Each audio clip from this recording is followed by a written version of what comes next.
नमस्कार, मैं अश्विनी। राजस्थान में भारतीय जनता पार्टी की सरकार ने आज 2.5 साल का कार्यकाल पूरा कर लिया। इसके साथ ही प्रदेश कार्य समिति की बैठक में पहले दिन कई कलेवर देखने को मिले। कार्य समिति में मंत्रियों ने सरकार की उपलब्धियों का बयान किया तो अपने अपने महकमों का रिपोर्ट कार्ड भी रखा। उधर सत्ता ने भी खुद को मजबूत रूप से स्थापित करने के लिए इस बार निर्दलीय विधायक खुराना के साथ साथ जमींदारा पार्टी की कामिनी जिंदल को बुलाया। बैठक में अहम इशारा वेंकैया नायडू के भाषण के दौरान देखने को मिला, जिसमें सत्ता के मद में जनता से दूरी पर नसीहत जारी की गई। ऐसे में अशोक परनामी का प्रदेशाध्यक्ष पद पर दोबारा ताजपोशी के 6 महीने बाद भी पुरानी टीम के साथ रहना कहीं ना कहीं सवाल खड़े करता है। पर अहम सवाल बीजेपी की रीति नीति से जुड़ा है, जो क्या इस कार्य समिति के बाद बदलाव वाली होगी। बात होगी बिग फाइट लाइव में, जारी रहेगी चर्चा।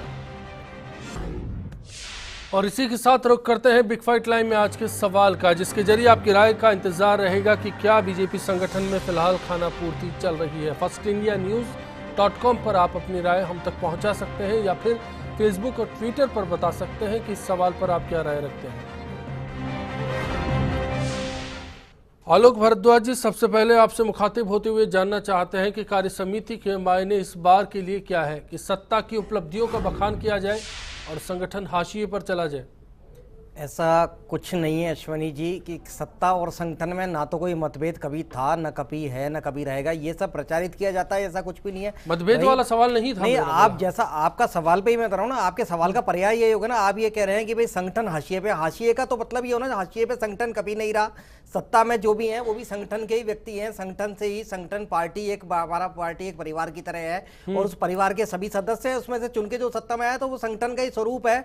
और सत्ता और संगठन में रही कार्य समिति, तो कार्य समिति एक रूटीन प्रक्रिया है। जब राष्ट्रीय कार्य समिति की बैठक होती है उसके बाद में प्रदेश की बुलाई जाती है और प्रदेश में भी सब चीजें जो है, जो सरकार रणनीति में काम कर रही है, आज उन सभी कामों का भी सभी मंत्रियों ने प्रेजेंटेशन किया, जहां पे कार्य समिति में सारे जिलाध्यक्ष भी मौजूद थे और सभी कार्य समिति के सवाल का जवाब आपने दे दिया। वैसे मंत्रियों का प्रेजेंटेशन अहम बात रही, सत्ता की क्या बात हुई? संगठन को कैसे मजबूत करेंगे? संगठन को भी संगठन हमेशा मजबूत है। सब सत्ता जो काम कर रहे हैं हम उनको जनता के समक्ष लेके जाएंगे। हमारे ही जो संगठन के पदाधिकारी हैं, हर बूथ स्तर तक के जो पदाधिकारी हैं, वो जनता को अवगत कराएंगे कि जितना भी लोग फैला रहे हैं, दुष्प्रचार कर रहे हैं, उसके खिलाफ हम बताएंगे कि जनता को पहले जनता को खुद पता है सरकार क्या काम कर रही है। सब कुछ जनता के समक्ष आ चुका है, जनता देखती है और जनता के देखने के परिणाम है कि हर चुनाव में चाहे कोई कुछ भी कहे, लेकिन हमारे को जनता विजयी बना के आगे भेज रही है। आपके बगल में रुपेश कांत जी बैठे हैं। रुपेश कांत जी के पार्टी का कल्चर ये अक्सर इस तरीके से बयान करते हैं कि जब कांग्रेस सत्ता में होती है तो पीसीसी से गाइडलाइंस भी तय की जाती है कि किन मुद्दों पर काम करना है, कैसे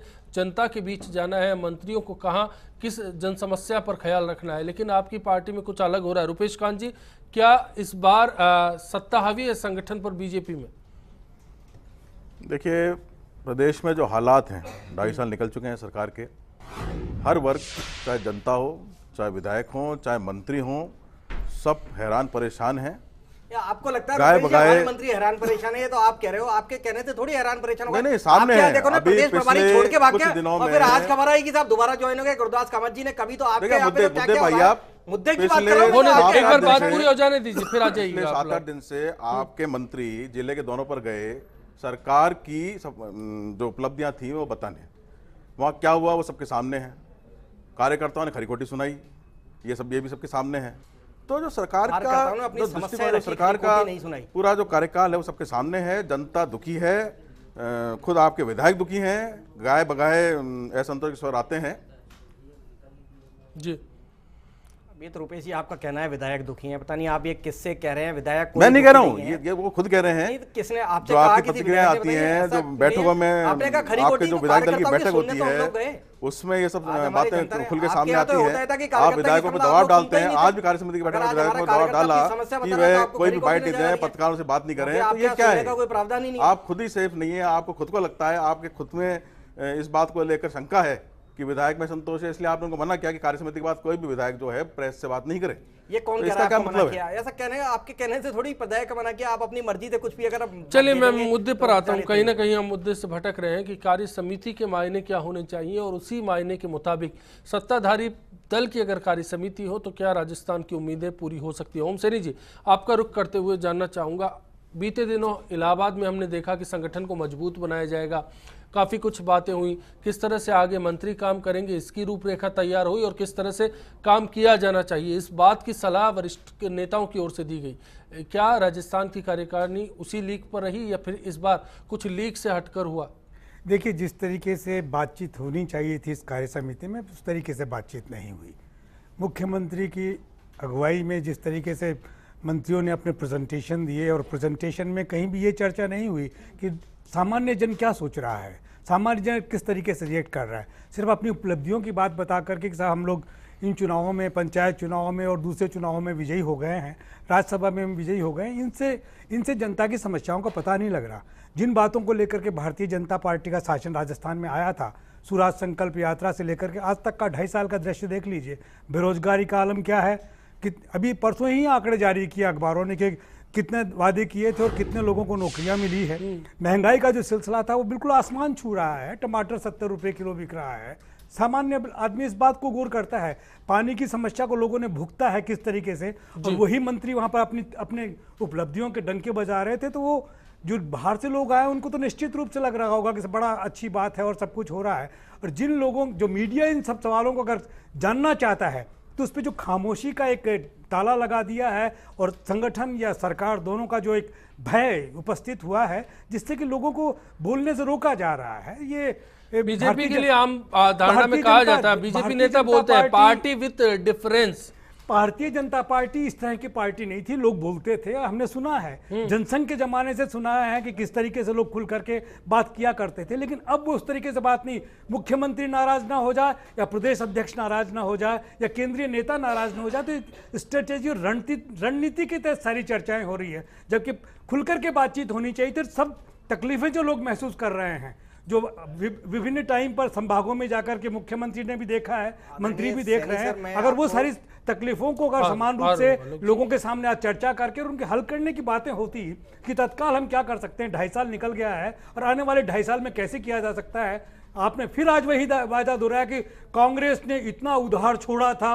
अरे तो ये अर्थव्यवस्था ही ऐसी है कि इसमें उधार के बगैर काम नहीं चलेगा। या आपका डेवलपमेंट का मॉडल ही ऐसा है, चाहे आप शासन में रहें चाहे कांग्रेस शासन में रहे, उधार के लिए बगैर कुछ नहीं होगा। रिफाइनरी वैसे की वैसे पड़ी है, सारा सिलसिला जिससे बेहतर हो सकता था राजस्थान, वो कुछ हुआ नहीं है। कार्य समिति के मायने यहाँ पर कुछ फीके नजर आए। आलोक जी कुछ कहना चाह रहे हैं? मैं अगले मेहमान का रुख करूं। बिल्कुल, मैं जितना था मैंने ओम जी को सुना, ओम सैनी साहब को सुना है, आदरणीय पत्रकार महोदय ने ये भी कहा कि जनसंघ से आपने देखा, तो आप इस बात से तो सहमत होंगे कि हमारी पार्टी व्यक्तिवाद पे कभी आ भी नहीं रही। हमने किसी व्यक्ति विषय नहीं, आपने कहा कि मुख्यमंत्री या पहली बार हुआ है, ऐसा नहीं है सर। आज भी अगर ऐसा लग रहा है तो गलत है। कोई भी कभी किसी को, हमारे यहाँ पे किसी को बोलने के लिए किसी पे बंदिश नहीं है, कोई भी व्यक्तिवाद नहीं है। हम सिर्फ समाज के जनहित में और संगठन के हित में ही बोलेंगे, ऐसा कहीं नहीं। लेकिन जो मेरा अनुभव है मैंने बयान किया है। चलिए, मैं खंडेला साहब के पास आऊंगा, फिर एक अहम बात पर भी चर्चा करेंगे। खंडेला साहब, बीजेपी कार्य समिति की बैठक का पहला दिन, क्या मायने सामने आए? देखिए, जब कार्य समिति की मीटिंग होती है तो जो अध्यक्ष होता है, प्रदेश अध्यक्ष, वो महत्वपूर्ण होता है। लेकिन यहाँ गौण थे। देखिए, इलाहाबाद की मीटिंग, राष्ट्रीय कार्यकारिणी की मीटिंग, बिल्कुल दबंगई से, बिल्कुल बेबाक होकर और बिल्कुल समझाने की मुद्रा में अमित शाह जी थे, और यहाँ दबे थे। अब आप अंदाज लगा लीजिए ये कार्यकारिणी की मीटिंग थी या वास्तव में जो सत्ता पक्ष के जो महत्वपूर्ण लोग हैं उनकी मीटिंग थी। और वहां प्रेजेंटेशन दिया गया। यहाँ प्रेजेंटेशन देने का मतलब ही नहीं इस कार्यकारिणी की मीटिंग में। वहां तो ये बताना चाहिए था ये हमारी उपलब्धियां थी, ये हम काम नहीं कर सके, ऐसी हम व्यवस्थाएं कर रहे हैं, और हम संगठन से ये अपेक्षा करते हैं कि हमारा सहयोग करे या हमारे को संरक्षित करे। ये वास्तव में होता है। लेकिन यहाँ हुआ क्या कि घनश्याम जी तिवारी नहीं आए लगातार। ये घनश्याम तिवारी एक आदमी नहीं है, वो एक पक्ष है, उसके बारे में कुछ बात नहीं की गई। आपने कामिनी जी को यहाँ पे बुला लिया, बहुत अच्छी बात है, लेकिन आप पूरी तरह से घोषणा करके बुलाते ना कि साहब विलय हो रहे हैं या विलंबित हो रहे हैं, क्या हो रहे हैं वो विलय किसने कहा? आप मैं ये कह रहा हूं कि अगर विचारधारा से, अगर उनको विचारधारा मानते हैं तो आए, आप विचारधारा मानते हैं तो आप भी आए। मैं ये कहना चाह रहा हूं कि विलय हो गया क्या?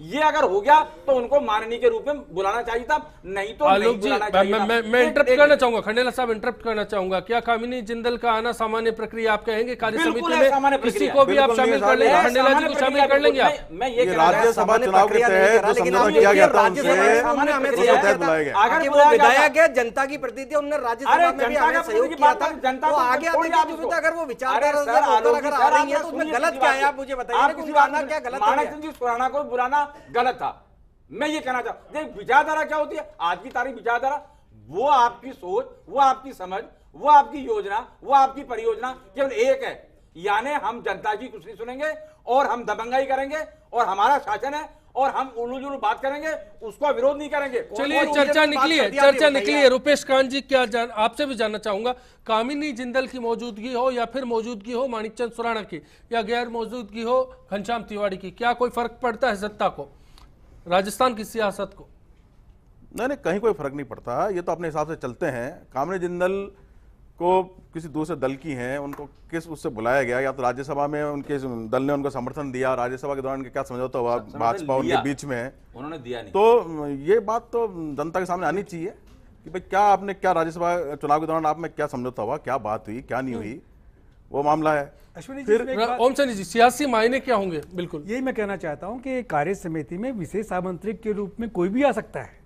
ये इनका अपना एक संप्रभु संगठन का अपना के रूप में ना, हाँ विशेष आमंत्रित, ये बता तो दें कि भाई विशेष आमंत्रित, ये कहना ये चाहते हैं कि विशेष आमंत्रित के रूप में अगर मानक जी को लेकिन बुलाया सियासत गया, पे कुछ नए समीकरण बनते नजर आते हैं। कामिनी जिंदल आती है, माणिकचंद सुराणा आते हैं, देखिए, अगर तो मुझे- सवाल इसी अगर बात का है। रश्मि ये मुझे दोनों बोलेंगे। वो चेहरे हैं जो विधानसभा में बीजेपी सरकार के खिलाफ अक्सर बोलते हैं, सवाल खड़े करते हैं। इसी नीति के खिलाफ जमींदार पार्टी ने राजस्थान में चुनाव लड़ा और अब एक मंच पर है।